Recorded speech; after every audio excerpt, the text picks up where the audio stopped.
conversion, tu as des problèmes. Depuis un certain temps, tu as de gros amis.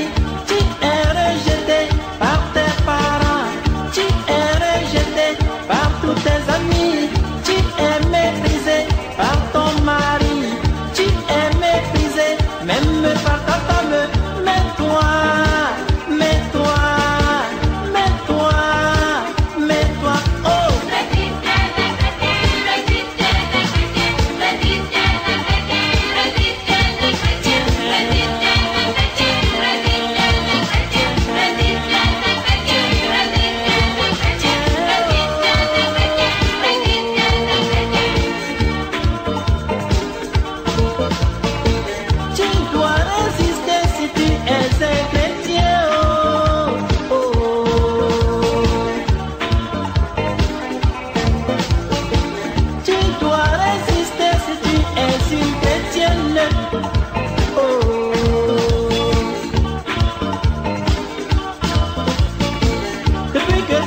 Jésus comme ton sauveur, tu es à jamais un enfant de Dieu.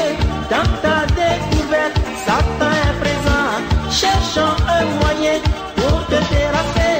Sois fidèle jusqu'à la mort, sois fidèle car au ciel, au ciel, au ciel, au ciel, oh. Au ciel, oui, c'est la joie. Au ciel, oui, c'est la joie. Au ciel, oui, c'est la joie. Au ciel, oui, c'est la joie. Au ciel, oui, c'est la joie. Au ciel, oui, c'est la joie. Au ciel, oui, c'est la joie. Au ciel, oui, c'est la joie. Au ciel, oui, c'est la joie. Au ciel, oui, c'est la joie.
pas découragé. Oh, oh.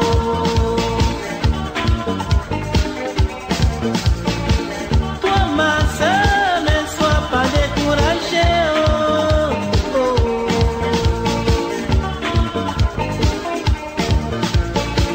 Depuis ta conversion, tu as des problèmes. Depuis un certain temps, tu as des gros amis. Tu es rejeté par tes parents. Tu es rejeté par tous tes amis. Tu es méprisé par ton mari. Tu es méprisé même par ta femme. Mais toi, mais toi, mais toi, mais toi, oh.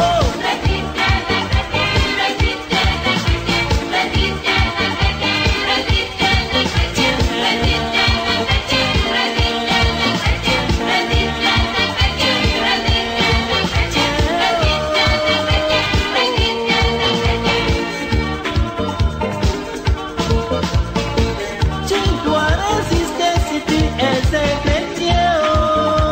Oh, oh.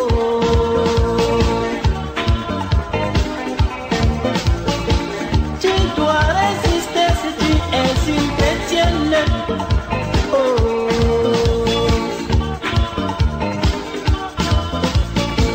Depuis que tu as pris Jésus comme ton sauveur, tu es à jamais un enfant de Dieu. Dans ta découverte, Satan est présent, cherchant un moyen pour te terrasser. Sois fidèle jusqu'à la mort. Sois fidèle, car au ciel, au ciel, au ciel, au ciel, oh. Au ciel, oui, c'est la joie. Au ciel, oui, c'est la joie. Au ciel, oui, c'est la joie. Au ciel, oui, c'est la joie. Au ciel, oui, c'est la joie. Au ciel, oui, c'est la joie. Au ciel, oui, c'est la joie. Au ciel, oui, c'est la joie. Au ciel, oui, c'est la joie. Au ciel, oui, c'est la joie.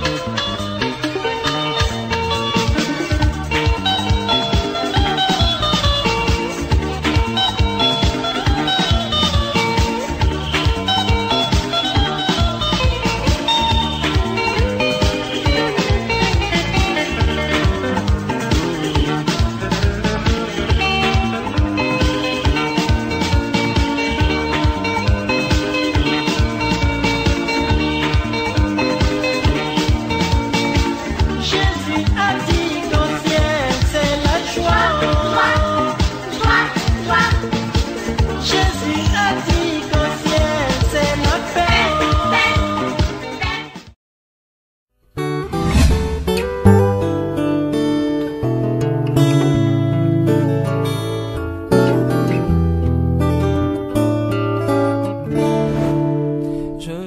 Vous vous rappelez 10 lépreux ont été guéris par Jésus?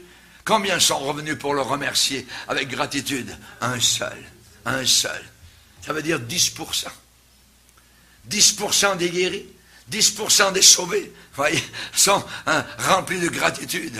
Que nous puissions faire partie de ce 10%. Amen. Alléluia. Il y avait, au début des premiers siècles du christianisme, un prédicateur itinérant avec quelques frères qui voyageaient comme cela et qui vivaient un petit peu ici et là, donc, de sa prédication.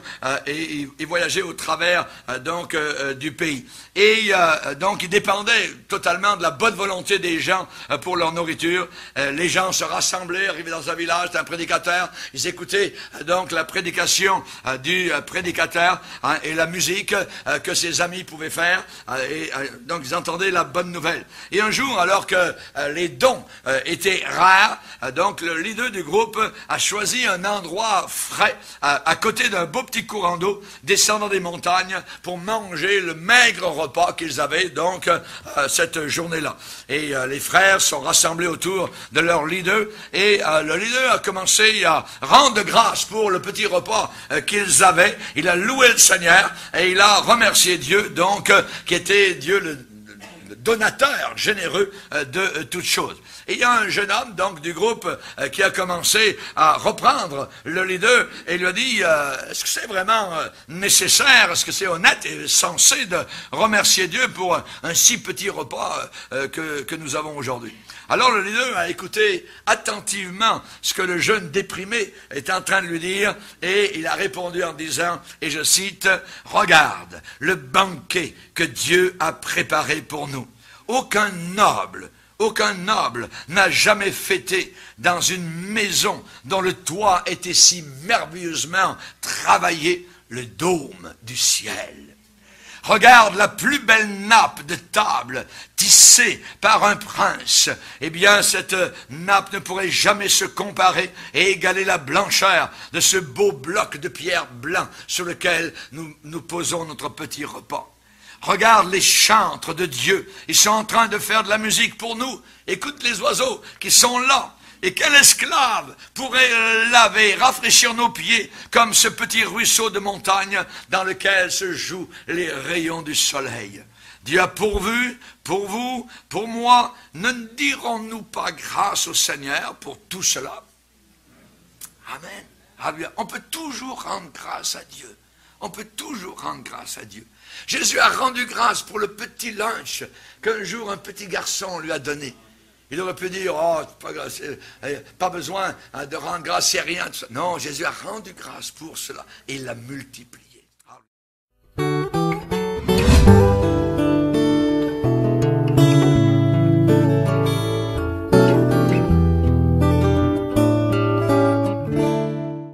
Alléluia. Gloire au Seigneur. Si vous voulez vraiment l'onction de Jésus sur votre vie, soyez sûr et certain d'avoir franchi ces 4 expériences chrétiennes. Vous devez absolument passer à Gilgal, vous rappeler les puissantes œuvres de l'Éternel. Il faut les connaître. C'est ça qui va vous tenir dans la bataille. Dans la bataille. Vous devrez passer à Bethel, là où vous avez un contact personnel avec le Seigneur. Votre religion ne fera rien du tout. Rien, absolument pas. Obligatoirement passer par Jéricho. Il faut que vous résistiez à Satan, que vous le voyez fuir. Résistez au diable et il fuira loin de vous. C'est écrit dans ce livre. Et vous devez arriver au Jourdain, ensevelir votre vieille vie passée et mener maintenant une vie centrée sur Jésus pour la gloire de Dieu. Jésus enlèvera votre vieux manteau tout percé, le manteau du mendiant comme Bartimée, voyez. Quand Bartimée passe à côté de Jésus et que Jésus l'a touché, Bartimée a jeté son vieux manteau. Ah oui, il s'est levé d'un bond et il est venu vers Jésus. Jésus l'a guéri de sa cécité et il a dit qu'il suivit Jésus dans le chemin. Vous allez relever le manteau du Saint-Esprit. Quand vous recevrez le remplissage du Saint-Esprit, l'onction de Jésus-Christ, c'est une puissance qui va agir sur votre vie chrétienne, votre vie de prière. Le témoignage deviendra facile. Vous parlerez de Jésus à qui veut l'entendre avec une facilité effroyable. Il vous donnera un vêtement de louange au lieu d'un esprit abattu. Il vous donnera un manteau de délivrance. Vous aurez la réponse autour de vous et Dieu bénira votre parole. Alléluia. La plupart des disciples d'Élie n'ont pas suivi Élie comme Élisée. Ils étaient là dans le tour quelque part, mais pas comme Élisée. Voyez. Ils ont fait accompagner, ils ont regardé un peu ce qui se passait, vous voyez, en un certain lieu, puis ils ont suivi tout ça, ils ont regardé partir Élie, Élisée d'un endroit à un autre, comme aujourd'hui. Comme aujourd'hui. Beaucoup ne veulent pas payer le prix, ils regardent. Ils regardent simplement, ils viennent le dimanche matin, s'assoient, ils regardent, oui, je suis chrétien, tout ça. Mais ils n'ont pas combattu durant la semaine. Le diable les a vaincus le lundi, le mardi, le mercredi, le jeudi, le vendredi et le samedi. Et ils amènent leur défaite à l'église. Il n'y a aucune victoire. Ils ne veulent pas payer le prix. Ils ont l'apparence de la piété. Ils ont renié ce qui fait la force. Dès que le diable leur présente un peu de pornographie, ah ouais, aïe, aïe, aïe, c'est une. Puis ensuite, oh, je t'aime, Seigneur. Non, tu n'aimes pas le Seigneur. Beaucoup se contentent de rester là où ils sont. Ils critiquent au contraire les chrétiens qui suivent avec persévérance les traces de Jésus. De Gilgal au Jourdain. Bourgier, ouais. Il ne veut pas se moderniser. Alléluia. Alléluia. Que Dieu soit béni. Amen. Que Dieu soit glorifié. Non, nous ne modernisons pas la parole de Dieu. On nous demande de garder ce livre tel qu'il est jusqu'à la fin. Le défi, c'est de payer le prix de suivre Jésus. Expérience après expérience. Et alors votre vie se changera en bénédiction abondante.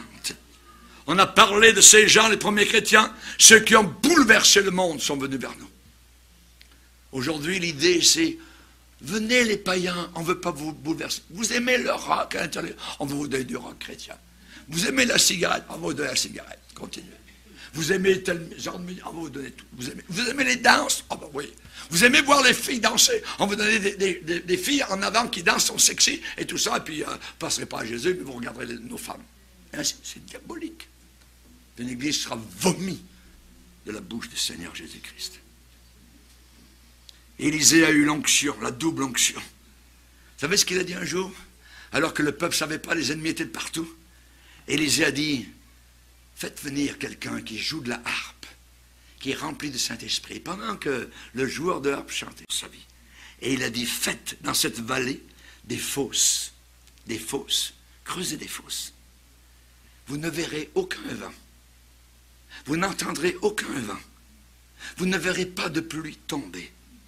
Et cette vallée se remplira d'eau. Toute la vallée va se remplir d'eau. Vous allez boire, vous et vos troupeaux et votre bétail. Pensez-vous qu'ils ont cru? Oh oui. Ils ont commencé à prendre la pelle. Ils ont fait des trous, des grands trous. Aucun vent, aucune pluie. Et soudain, l'eau est venue partout. Ils ont bu dans un temps de sécheresse. L'Esprit de Dieu, il a des moyens que vous n'avez pas, que je n'ai pas. Il a des moyens immenses que nous ne connaissons pas. La sagesse de Dieu. Une croix plantée à l'extérieur des murailles de Jérusalem, c'est ça qui nous sauve. C'est la folie de Dieu. Mais la folie de Dieu est plus grande que la sagesse des hommes.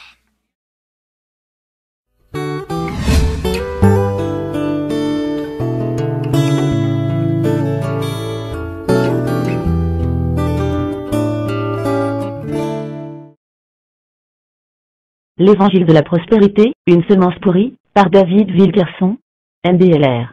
Dans notre pays aussi des sites évangéliques, très visités, font la promotion des Kenneth Hagin, Benny Hinn, Kenneth Copeland et autres messagers de cette fausse doctrine. À semence pourrie, fruit pourri. Tout d'abord, il y a la semence pourrie qui est prêchée par des bergers avides. Ceci est connu sous le nom de l'Évangile de la prospérité. C'est l'un des plus grands reproches que l'Église de Jésus-Christ n'ait jamais à subir depuis Christ. Cet évangile perverti empoisonne des multitudes même en Chine, en Afrique et dans le monde entier. Il s'agit d'un évangile américain inventé et répandu par de riches évangélistes et pasteurs américains. Riches. Cela m'alarme que tant de personnes puissent écouter les cassettes et regarder les vidéos qui viennent de ces conférences sur la prospérité sans pleurer sur ces choses. Ce poison s'est répandu à travers le monde entier. Cuba est en train de s'ouvrir, et cela démange ses prédicateurs d'y entrer tout de suite, avec leur évangile de la prospérité, pour proclamer à la population, vous avez été pauvres suffisamment longtemps maintenant, Dieu veut que tous les Cubains soient riches. La semaine passée, on m'a donné une cassette vidéo enregistrée récemment dans des réunions de Kenneth Copeland. J'ai écouté les orateurs, et je ne pouvais pas croire mes oreilles. Mes amis, lorsque vous lisez le Nouveau Testament, vous voyez que l'apôtre Paul a nommé ceux qu'il croyait être de faux prophètes. Il a donné des avertissements en nommant leur nom. Je vous dis maintenant que si vous pouvez écouter ce que je vais vous dire sans en être affligé, c'est que vous êtes aveugle. Vous êtes spirituellement aveugle. Vous avez un seuil dur. Un seuil enveloppé d'un bouclier de telle sorte que le pur évangile ne peut pas y pénétrer. Votre esprit a été si saturé de cet évangile déséquilibré que vous êtes incapable de renoncer à bon nombre de ses prédicateurs. Vous ne pouvez pas prêcher la vérité. Il est impossible de leur montrer quelque chose d'autre dans les Écritures parce qu'ils ont un bouclier autour de leur seuil. Ce sont des seuils durs. Certains d'entre vous ne recevront pas ce message. Si votre âme s'est nourrie des cassettes de Copland et de Agen, vous n'allez pas aimer ce que vous entendrez. Mes amis, je suis un berger, j'ai été appelé par Dieu. J'ai fait de cette église une promesse. Aussi longtemps que nous serons sur cette chair, si nous apercevons des loups déguisés en brebis, s'introduisant pour dérober le troupeau, nous nous lèverons pour crier contre cela. C'est à vous d'en tenir compte. Cette semaine, je me suis installé sur mon fauteuil, et j'ai écouté les orateurs parler à cette conférence, et j'ai été si choqué et blessé. Le fardeau de Dieu est tombé sur moi. C'est pourquoi, je prêche aujourd'hui ce message. Pleurez sur ce message. Je cite mot à mot ce qui a été dit. Les orateurs pouvaient à peine tous passer parce que tous les gens se précipitaient avec des poches bourrées d'argent. La raison pour laquelle ils font cela provient d'une nouvelle doctrine qui vient juste de paraître et qui dit, si vous voulez être béni, vous devez trouver l'évangéliste ou le pasteur, le plus béni que vous puissiez trouver parce que celui à qui l'on a beaucoup donné reçoit beaucoup, celui qui a peu, même ce qu'il a lui sera ôté. Si vous trouvez le prédicateur, le plus béni et le plus prospère, et que vous lui donnez de l'argent, alors vous serez béni. Il sera encore plus béni, si vous donnez à ceux qui sont les plus bénis. C'est un mécanisme en forme de pyramide. Si ces hommes étaient dans le monde séculier, ils seraient mis en prison. Ce sont des structures pyramidales. Au sommet se trouve l'homme qui paraît le plus saint et parle le plus fort. Des centaines de personnes couraient jusqu'à ce que leurs poches grossissent. Le pécheur se demande, est-ce cela l'évangile de la liberté? Des billets de dollars? Écoutez ce qui a été dit. L'orateur s'est levé et a fait la déclaration suivante. Si une pauvre veuve vivant d'une allocation vous tente un billet de 5 dollars, vous feriez mieux de le prendre. Élie a pris le dernier repas de la veuve. Vous êtes celui qui est loin, vous le méritez, vous devez le prendre. Là, vous me dites que cela c'est l'évangile. Vous me dites que vous ne pouvez pas pleurer sur cela. Le même orateur a déclaré, j'habite dans une maison de 752. Je vais me faire construire une maison plus grande maintenant. Une maison dont le roi Salomon sera fier. J'ai payé seulement 15 000 dollars, 100 500 francs, pour avoir un chien. Vous voyez ce magnifique anneau autour de mon doigt, j'étais en Jamaïque, et je l'ai acheté pour seulement 32 000 dollars, 214 400 francs environ. Je veux que vous sachiez que, lorsque les gens dans ma ville passeront devant mon manoir, et qu'ils verront ma Rolls Royce couchée dans l'allée, ils sauront qu'il y a un Dieu dans le ciel. Un des orateurs s'est levé et a dit, nous avons fait une alliance avec le frère Copland, comme quoi pendant les 365 prochains jours, aucun de nous n'allait souffrir un seul jour. Nous ne connaîtrons aucun moment de découragement. Nous ne serons jamais malades ou dans le besoin. Nous allons jouir de toutes les bénédictions. Nous rejetons toute souffrance, toute douleur, tout problème financier. Tout ceci est formidable si vous êtes en haut de la pile. Voici ce qui me chagrine le plus. La chose suivante a été prêchée, le Saint-Esprit ne peut pas être répandu sur vous à moins que vous ne soyez d'abord dans le flot de l'argent. À moins que vous ne prospériez, le Saint-Esprit ne peut pas accomplir son œuvre. Réfléchissez à cela. De quelle façon cela vous affecte-t-il? Qu'est-ce que cela fait à votre esprit lorsque vous voyez des gens pauvres qui vivent d'une paye à l'autre, à qui soudain on dit, courez pour l'argent, et que les gens courent follement partout, et que ces prédicateurs disent alors des premiers qui courent, ils réclament la richesse? Ensuite, j'ai vu des gens se ratatiner, déformés, comme des serpents depuis leur siège pour tomber à terre. J'ai vu l'évangéliste s'avancer et siffler comme un serpent, et des gens qui tombaient partout. Mes amis, que se passe-t-il? Le reproche de l'assemblée solennelle. Le prophète les appelle, chiens sauvages, sentinelles impies. Mes amis, si vous aviez le souillure de Dieu et le fardeau du Seigneur, vous seriez en train de crier avec Ésaïe, ce sont des sentinelles aveugles, ignorantes, des chiens stupides, des gens endormis, aimant à se reposer, oui, des chiens aveugles qui ne possèdent jamais assez. J'ai une maison de 752, mais je vais la vendre, et je vais en construire une maintenant dans laquelle le roi Salomon pourrait habiter. Il n'en possède jamais assez. Ésaïe a dit, les bergers qui ne peuvent pas comprendre observent tous leur propre voie, ne se préoccupant chacun que de son propre gain, qu'ils veulent préserver jusqu'au dernier centime. Jérémie n'a pas mâché ses mots quand il a dit, mon peuple est un troupeau perdu. Ces bergers lui ont fait prendre un mauvais chemin. Vous allez me dire, pasteur, vous n'avez pas le droit de parler si fort sur ces sujets. Si vous pensez que je vais fort, lisez Ézéchiel 34:1-10. Vous prenez les 5 dollars de la veuve et vous achetez un chien à 15 000 dollars. Vous prenez la paye de la veuve et du pauvre et vous leur dites qu'ils n'ont pas assez de foi. C'est ainsi que ces évangélistes prospèrent. Ils prennent la laine même qui recouvre les brebis. Ils ne sont pas intéressés par les âmes, c'est l'argent qui les intéresse. Mes pasteurs ne prenaient aucun souci de mes brebis, qu'ils se paissaient eux-mêmes, et ne faisaient point paître mes brebis. À cause de cela, pasteur, écoutez la parole de l'Éternel. Ainsi parle le Seigneur, l'Éternel, voici, j'en veux aux pasteurs. Je reprendrai mes brebis d'entre leurs mains, je ne les laisserai plus paître mes brebis, et ils ne se paîtront plus eux-mêmes. Je délivrerai mes brebis de leur bouche, et elles ne seront plus pour eux une proie. Ézéchiel 34:8-10.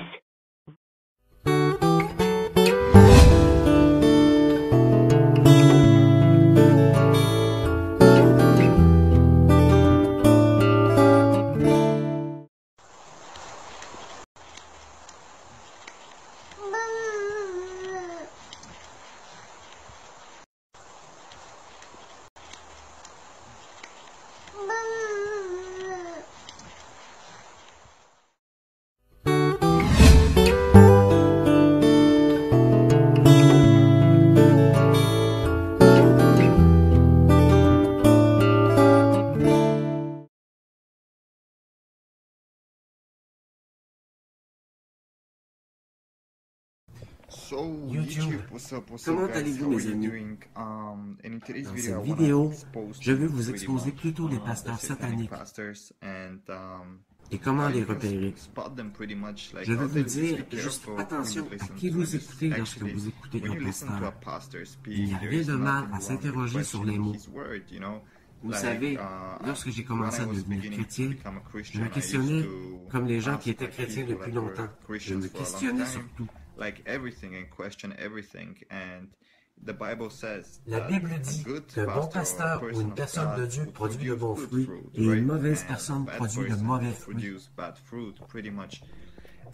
Comment repérer un sataniste? La plupart d'entre eux sont des gens très charmants, vous savez, très heureux, vous mettent toujours de bonne humeur et la plupart d'entre eux ont toujours des postes élevés, comme des médecins, pilotes, nommez-les. Mais comment vous les repérez? Vous voyez, je connais beaucoup de gens riches qui ne sont pas des satanistes. Mais qu'est-ce qui diffère entre eux? Qu'est-ce qu'ils disent? Qu'est-ce que leur croyance? Essayez tout simplement de leur parler de Dieu. Vous savez, juste un peu. Pas beaucoup de gens aiment parler de Dieu. Vous voyez, c'est compréhensible. Mais regardez leur réaction aussitôt qu'ils entendent le nom de Dieu. C'est comme si une force venait à vous. Vous voyez, leur attitude, tout change. La haine monte. Ils ne montrent pas qu'ils ont de la haine, mais vous le ressentez simplement. Aussi, une autre chose que les satanistes feront habituellement. Ils vont tous essayer de vous changer en tant que personne comme vous êtes.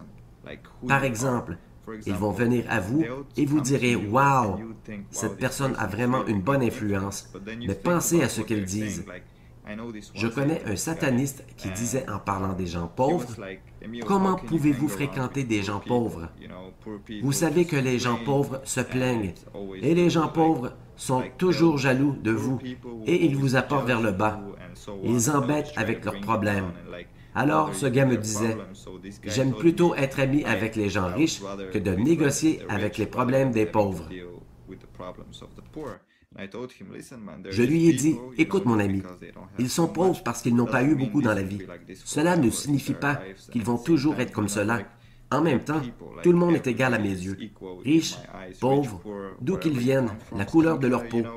Vous savez, c'est cela l'humanité, de s'aimer les uns les autres. Et tout le monde est égal. Dès que les gens arrêtent le racisme, de parler racisme, les choses vont changer pour le mieux, croyez-le ou non. Mais les satanistes essaieront de vous changer. Pensez-y. Lorsque j'étais sataniste, je sortais mes amis. Regardez, je leur disais, je peux te donner un emploi. Je peux t'aider à trouver un emploi. Je peux faire ceci pour toi. Dans mes pensées, à ce moment, maintenant, je ne peux plus penser à un exemple comme cela. Mais quand j'adorais Satan, je pensais comme cet ange de lumière, en voulant apporter l'espoir dans la vie des gens, en apportant le diable, parce que c'est comme cela que le diable se montre lui-même. Il aime venir à toi en se présentant comme l'espoir de Dieu. Je suis venu à travers cette représentation, donnant un faux espoir aux gens et ensuite essayant de changer les gens. Je disais, tu devrais avoir plus confiance en toi, leur montrer en les motivant, leur faire savoir comment ils étaient grands.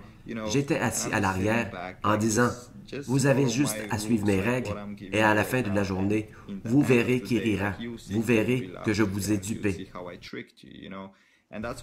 Vous savez, c'était mon processus de pensée. J'essayais lentement que les gens commencent à croire ce mensonge, un monde imaginaire que je leur présentais parce que je voulais vraiment leur donner les choses qu'ils voulaient, mais je les changeais. C'est comme l'argent, par exemple. Quand une personne devient riche, la personne change en se disant « Oui, je suis le patron, ce sont mes règles. » On devient présomptueux. C'est la façon dont je les éloignais de Dieu, en devenant arrogant et traitant les gens de mauvaise manière. J'ouvrais les chemins aux démons pour entourer cette personne parce qu'il ne faisait pas le bien dans ce monde. En ce même temps, en faisant le mal, il blessait Dieu. C'est ce que j'avais l'habitude de faire. J'ai maintenant honte de cela. Réellement, réellement. C'est comme cela que vous repérez un sataniste utilisant cette lumière d'espoir, mais vous devez vraiment connaître cette personne et éviter que cela se reproduise pour vous. Regardez autour de vous les gens disant la vérité ou non. Et les satanistes sont en mesure de vous donner quoi que ce soit que vous désirez. Mais la chose est que le terme est mauvais parce que nous ne nous soucions pas. Je suis chrétien maintenant. Mais à l'époque, quand j'étais sataniste, avec ce processus d'esprit, nous ne nous soucions pas de savoir si vous viviez ou si vous mourrez. Notre but est de vous décevoir et de faire la fierté de Satan. Vous savez que les gens qui travaillent avec lui le voient et font des choses avec lui. Vous savez comment faire tout son travail en gros, et vous êtes à peu près comme un soldat. Vous recevez des ordres directs, et vous allez dans la vie d'une personne, et vous commencez à faire le travail que vous connaissez, et passez ensuite à la personne suivante, et à la prochaine, et c'est un peu méchant. Vous savez parce que lorsque vous pouvez aider les gens, cela vous donne un bon sentiment. Vous avez fait quelque chose pour cette personne, mais en même temps, ces personnes ont un ressentiment auprès de vous de les avoir aidés à s'en sortir. Ils sont plus disposés avec leurs âmes. Vous avez le contrôle d'eux. Si vous leur demandez quelque chose, ils doivent vous retourner la faveur. Sinon, ça va être mauvais pour eux, et ils le savent. Quand ils savent le pouvoir derrière tout, s'ils ne suivent pas les règles, à la fin de la journée, ils peuvent finir morts, ou vous pouvez aller près de la famille, ou kidnapper quelqu'un qu'ils aiment, ou torturer cette personne, ou quelque chose juste pour lui faire du mal. C'est comme cela que ça fonctionne. C'est un casse-tête, un processus, et Satan est un génie, mais un mauvais génie. Vous savez ce qu'il fait. Il tord les choses. Vous pensez, « Wow, ma vie prend un sens. Ma vie va être super. » Mais non. Vous êtes un employé jusqu'à la fin de la journée. Et si vous devenez un problème, il se débarrasse de vous immédiatement. Vous n'êtes plus un problème. Il y a toujours quelqu'un à entrer dans ce jeu. Par exemple, d'être célèbre, ou tout ce que vous devez savoir, vous devez continuer à empiler les jetons parce que ces gens ne se préoccupent pas de vous. Ils se fichent de savoir si vous êtes célèbre ou la personne la plus célèbre du monde. Ils pourraient la tuer parce qu'ils savent qu'ils peuvent trouver quelqu'un facilement pour remplir le rôle ou trouver quelqu'un qui fait un meilleur travail. C'est pour cela que tu dois toujours avoir le sourire. Lorsque les célébrités ne parlent jamais de leurs problèmes ou de ces choses-là, vous savez que vous devez agir comme si tout était génial. Que vous vivez la vie et c'est un piège réel à célébrité, vous savez. Mais c'est comme ça que ça fonctionne, mes amis. Je suis là pour vous exposer ceci et faites attention parce que selon mon opinion, maintenant, il y a plus de satanistes que de chrétiens et certains n'ont même pas conscience ce que sent un sataniste. J'en avais pas conscience 2 ans avant d'être sataniste. J'ai été sataniste durant 10 ans de ma vie, adorant le diable, chaque jour, chaque nuit faisant son travail, restant fidèle à lui, et je ne savais même pas depuis combien de temps j'étais dans cela. Et j'ai pris conscience du pouvoir que j'ai obtenu parce que Satan donne également des pouvoirs à certaines personnes que les autres n'ont pas. Et j'ai commencé à adorer des pouvoirs en me demandant « Que se passe-t-il » Venant de nulle part, j'ai commencé à dessiner des pentagrammes sur les murs, disant qu'ils sont merveilleux, sans en connaître leur signification. J'étais dans la sorcellerie sans même le savoir, croyez-le ou non. Dans la sorcellerie, vous obtenez un peu et vous en voulez un peu plus. Je me rappelle la première fois que j'ai vu la puissance réelle de Satan ou ses démons.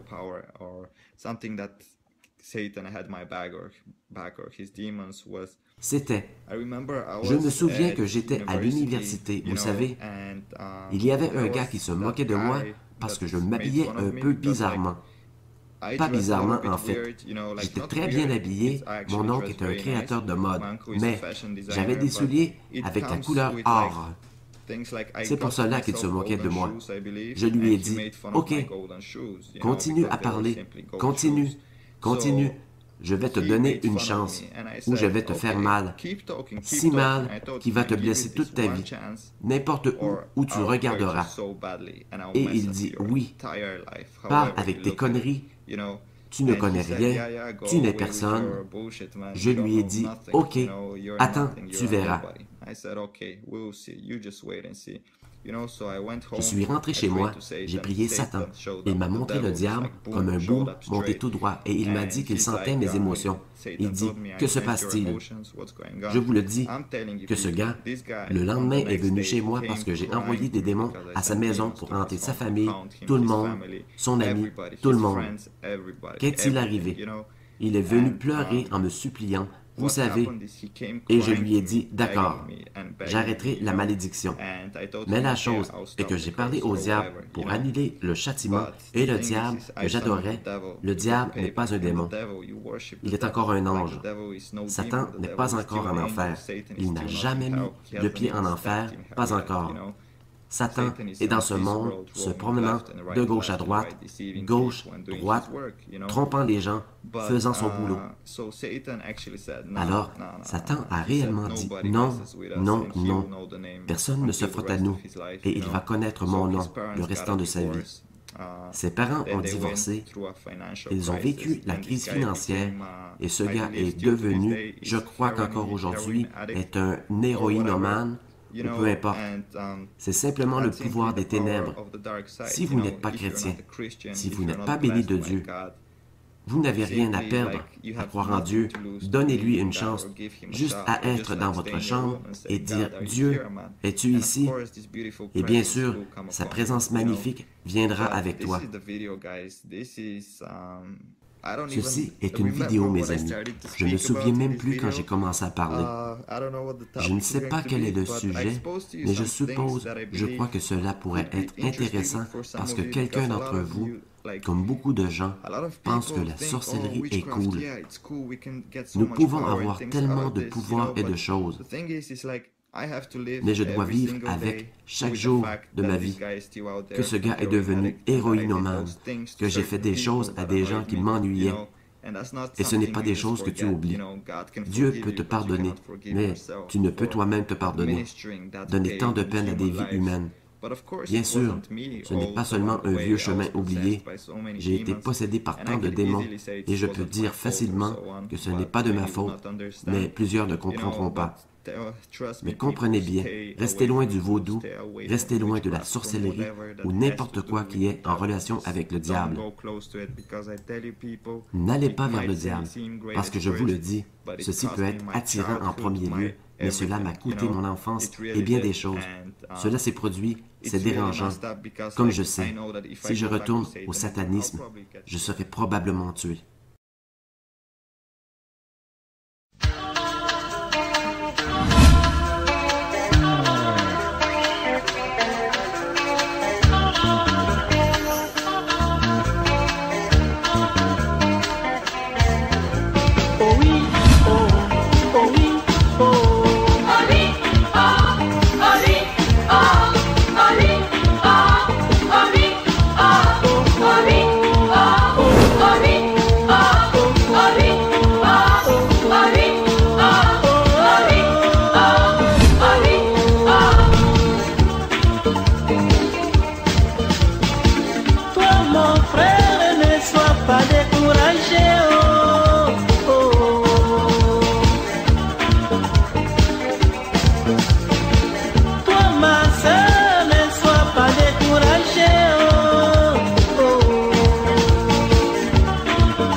Par tes parents, tu es rejeté par tous tes amis.